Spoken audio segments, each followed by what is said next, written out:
Hindi porket nagkamali ka, wala ka ng karapatan magsimula ulit. Hi! Ako si Ronaline, 23 years old, mom of one, small business owner of Jamaica Caribbean Corner Milk Tea Shop.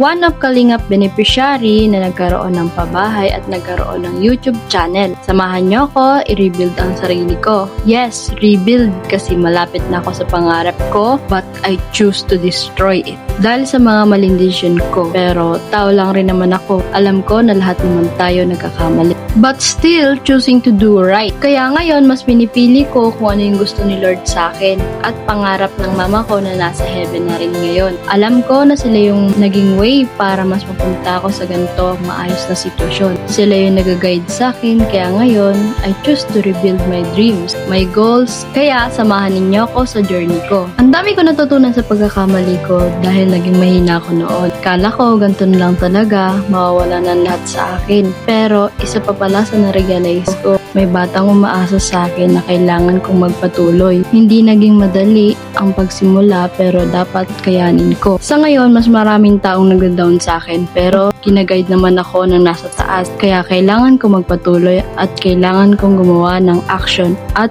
yun yung magsimula muli. Life lesson ko ngayon, hindi porket nagkamali ka, wala ka ng karapatan magsimula uli. May mga panahon talaga na nagkakamali tayo. May mga decision tayong pinagsisisihan. May mga pagkakataong nasayang at pangarap na akala natin hindi na natin matutupad. Pero habang tumatagal, nare-realize ko na hindi pala kabiguan ng pagkakamali. Parte pala siya ng pagkatuto. Ang importante, natuto ka, bumangon ka, at kahit mabagal, pinipili mong ipagpatuloy ang pangarap mo. Hindi mo kailangan maging perfect para magtagumpay. Kailangan mo lang magkaroon ng lakas ng loob, magsimula ulit. Kaya kung ikaw ngayon ay nasa punto na ng buhay mo na feeling mo na uhuli ka na, hindi pa huli ang lahat. Bumangon ka, ayusin mo ang sarili mo, matuto ka sa nakaraan at subukan mong muli. Dahil minsan ang taong maraming pinagdaanan, ang siya ring taong matatag lumaban para sa pangarap. Hindi man naging maayos ang simula mo, pwede mo pa rin gawing maganda ang ending mo dahil ikaw mismo ang magdadrive sa sarili mong buhay.